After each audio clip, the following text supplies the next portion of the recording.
é Márcia Pinheiro, sou fonoaudióloga do Centro Integrado de Reabilitação da Prefeitura Municipal de Maracanaú e vim hoje falar para vocês sobre quais são as principais alterações laríngeas encontradas em professores.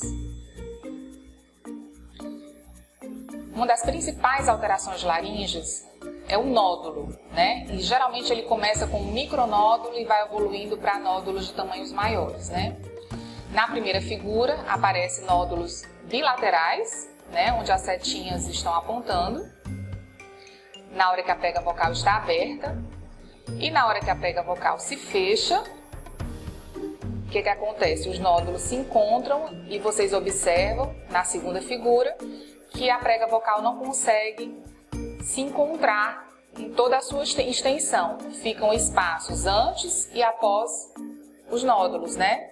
Esses espaços a gente chama de fenda, que muitos professores têm fendas, né? Fenda significa que a prega vocal não está conseguindo se encostar uma na outra, né? E deixando espaços por onde o ar vai passar sem vibrar, né? Então, quando é que é indicado fonoterapia e quando é indicado cirurgia, né? A fonoterapia ela é indicada para nódulos macios e avermelhados, ou seja, nódulos recentes, e a cirurgia já é indicada para nódulos duros e fibróticos, nódulos mais antigos.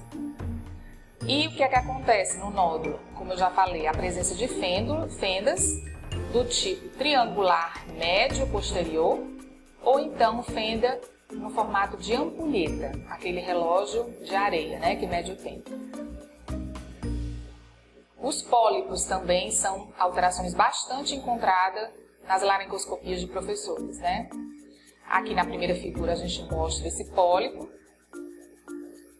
essa carninha aqui na borda da prega vocal, aqui um pólipo mais avermelhado na figura da direita, né? Também vocês observam que na hora da abertura da prega vocal, ele está ali atrapalhando no meio, né? E na hora do fechamento ele não deixa a prega vocal se encontrar, né? Então, quando é que é indicado fonoterapia e quando é indicado cirurgia, né? A fonoterapia geralmente é indicada para pólipos recentes e pequenos, né? E a cirurgia já para pólipos antigos e grandes. Esses pólipos podem vir acompanhado ou não de fendas, dependendo da localização, que ele se fixe na borda da prega vocal, e também do tipo de pólipo, que ele pode ser céssio ou pediculado, ele pode meio que estar dentro da prega vocal ou na borda da prega vocal. Existe uma outra alteração também bem comum, que é a síndrome da tensão mioesquelética, hipercinesia, fadiga vocal ocupacional, né? Que é aquela pessoa que ao usar a voz, ela coloca toda a tensão a nível de pescoço, a nível de região cervical, né? Ela gera uma tensão tão grande aqui a nível de pescoço que comprime toda a musculatura da região cervical e, consequentemente, comprime também o laríngeo, né? Então é aquela pessoa que ela fala com a voz toda no pescoço, ela vai falar e fica aquelas veias muito saltadas, né? E a voz está toda presa aqui no pescoço, né? A projeção vocal não vai ficar legal, porque a pessoa não leva a voz para a região do rosto, ela prende essa voz aqui no pescoço, a voz fica como se fosse estrangulada. Então, nesses casos, a gente tem que orientar a pessoa a fazer um trabalho de relaxamento, né? E orientar a pessoa para não colocar o foco da atenção nessa região. Essa região tem que estar relaxada, né? Para que a voz saia livre e consiga subir e ser projetada. Então, é bastante fonoterapia. Aqui a gente mostra que até a região que está acima da prega vocal, ela se contrai, que a gente não consegue visualizar a prega vocal como um todo.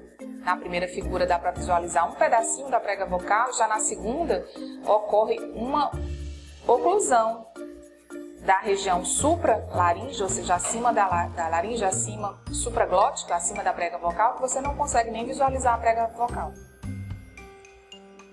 Laringite aguda e crônica também é outro achado bastante comum, né? Aqui a gente na primeira figura mostra uma laringe toda avermelhada, que a gente diz hiperemiada, né? E na segunda foto, aqui do lado direito, a gente mostra que aqui em cima está avermelhado o tecido, diferente da cor daqui de baixo, né? Então, normalmente, quando a gente tem infecção de vias aéreas superiores, que são rinites, sinusites, faringites, né? Isso aí acaba levando para uma laringite. Às vezes a gente está gripado e não termina rouca, né? Porque a gente vai engolindo aquela secreção, às vezes contaminada, e vai levando a contaminação para baixo. Essa contaminação superior desce para inferior. Também outra causa, também, além das infecções de vias aéreas superiores, é o refluxo faringolaríngeo, né? Ou laringofaríngeo. O que é que acontece? O suco gástrico sobe, né, do estômago para o esôfago e acaba caindo no compartimento da laringe. E esse suco gástrico, todo mundo sabe que é ácido, né? E esse ácido dentro da região da laringe causa essa vermelhidão, essa hiperemia e às vezes até outras alterações também. E outra coisa também que a laringite pode ser atribuída à laringite aguda é o mau uso vocal, né? Aquele mau uso e o abuso vocal, que vai causar também essa hiperemia. Qual é o tratamento? Fonoterapia, associado sempre ao tratamento da causa primária. Se existir uma causa primária, as infecções de vias aéreas superiores têm que ser tratado, o refluxo tem que ser tratado, e se for só o abuso e o mau uso, fonoterapia para ensinar como usar adequadamente a voz. Aqui a gente mostra o estômago, né? E o suco gástrico subindo pelo esôfago e entrando em outro tubo, no tubo que está à frente dele, que é o laringe, né? E aí o que acontece? Causa essa hiperemia, aqui na região das aritenoides, às vezes causa também granuloma, causa outras alterações. Então, se não tratar o refluxo, não tem como resolver o problema da laringe e o resultado disso que é a disfonia. Então, como existe um índice muito grande de professores com refluxo, nós resolvemos passar orientações alimentares anti-refluxo, né? Então, quais são as orientações anti-refluxo para melhorar a questão do refluxo? Tomar líquido sempre antes das refeições, nunca durante e após. Comer pouco em 6 refeições diárias, evitar comer poucas vezes em grande quantidade. Comer devagar, mastigando bem os alimentos, para dar tempo da digestão. Evitar utilizar roupa apertada na altura aqui do estômago, para deixá-lo livre para fazer toda a movimentação. Evitar álcool, fumo, anti-inflamatórios como ácido acetil salicílico, café, os chás pretos como chá mate, chá preto, chocolate também preto, né? Refrigerante, alimentos gordurosos como fritura, pizza, salgados, alimentos condimentados, temperados, enlatados, ácidos, por exemplo, com limão, abacaxi, tomate, mentolados e farináceos, né? Praticamente tudo. Mas quem tem refluxo tem que evitar todos esses alimentos, porque eles são bastante prejudiciais para a digestão, né? E se deitar somente após 2 ou 3 horas da última refeição e sempre se preocupando de colocar a cabeça mais elevada que o corpo, né? Existem no mercado travesseiros anti-refluxo, que são aqueles triângulos que você deixa a sua cabeça mais elevada que o corpo, evitando com que o ácido suba, né, e entre no laringe. O edema de Reinke, né? O edema de Reinke, ele é bem comum em fumantes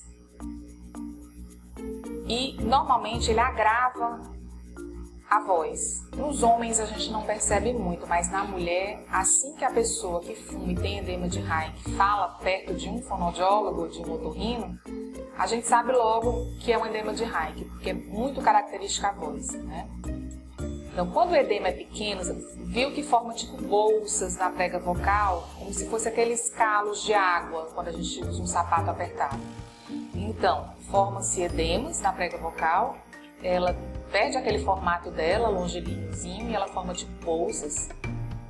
E qual é o tratamento? Quando é um edema pequeno, recente, a gente orienta que a pessoa vá diminuindo gradativamente esse fumo até tente parar.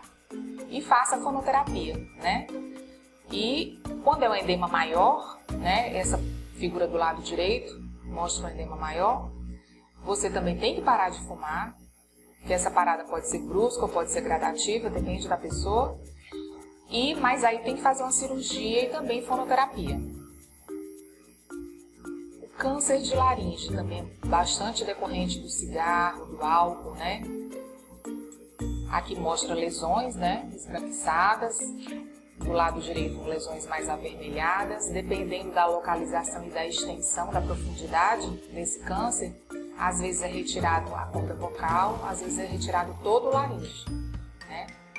Então a orientação é parar de fumar, fazer cirurgia, radioterapia e fonoterapia, dependendo do que sobrar, né? Se vai ainda conseguir fazer o uso dessa voz laríngea, né? Mas geralmente a pessoa vai passar a fazer um uso de um outro tipo de voz através do esôfago, né? Que é a voz que a gente aprende a utilizar através dos arrotos. A gente ensina a pessoa a produzir um arroto, sem ela estar com vontade de arrotar, e usar aquele arroto para falar, né? Então, a pessoa que tem um câncer mais extenso, que precisa fazer uma laringectomia, que é a retirada do laringe, você pode ver que esse pescoço fica mais fundo, né? Porque tirou o tubo do laringe que fica na frente do esôfago, então fica aquele pescoço sugado e fica essa abertura aqui, que é o traqueostoma, certo? Esse traqueostoma aqui vai fazer com que o ar, ao invés de passar pelo nariz e chegar até o pulmão, o ar vai entrar direto desse buraquinho, desse orifício, até o pulmão. Ou seja, vai deixar de ser filtrado pelo nariz, né? Com isso, a pessoa perde tanto o olfato, como perde também o paladar, certo? Por conta desse ar que não passa mais pelas vias aéreas superiores. E aí a pessoa tem um sério problema. Se tampar esse buraquinho aqui, ela morre. Não pode entrar água e ele tem que usar uma tela para fazer tipo uma filtragem desse ar que está entrando direto para o pulmão, né? Aí existem as laringes artificiais, que antes da pessoa aprender a utilizar o erúpito, né, que é o arroto, como forma de comunicação, na hora que ela vai articulando, só aquele barulho da articulação é amplificado por essa laringe artificial, mas fica como se fosse uma voz meio robotizada. Depois ela pode, em terapia, aprender a utilizar os erúptos, que são os arrotos, e utilizar a voz esofagiana. Como é feito o diagnóstico de uma disfonia, de uma afonia, de uma laringopatia, né? Uma patologia no laringe. Primeiro ele é feito pelo otorrino. A pessoa se consulta com o otorrino, ele faz uma anamnese, estuda todos os seus antecedentes, a sua história clínica, a sua história ocupacional, né? Vê o seu passado de queixas vocais, né? A história familiar, os seus hábitos, os seus hobbies. Ele faz uma pesquisa geral, faz uma anamnese, né? Depois disso, ele vai fazer um exame, tanto da região nasal, auditiva, né? Ou vai examinar o ouvido, o nariz, e vai fazer o exame também direto da cavidade oral, do laringe. Vai pedir para você emitir determinados sons e vai perceber como é que a prega vocal se abre e se fecha, como ela vibra ao longo dessa fonação. E aí ele vai detectar se existem hiperemias, se existem micronódulos, espessamentos, fendas, pólipos, todas aquelas alterações que a gente falou anteriormente. E o fonoaudiólogo o que vai fazer? Ele vai fazer uma análise, ele vai gravar essa voz, vai analisar através de softwares, né? Se no caso ele dispor desse tipo de tecnologia, e vai fazer um registro dessa voz num gravador ou num programa de computador. Depois vai comparar lá após um determinado tempo de tratamento para ver o que foi que melhorou nessa voz. Professor, frente a qualquer sintoma vocal, alguma queixa, algum sintoma vocal, procure um médico otorrinolaringologista e um fonoaudiólogo. Obrigada pela atenção.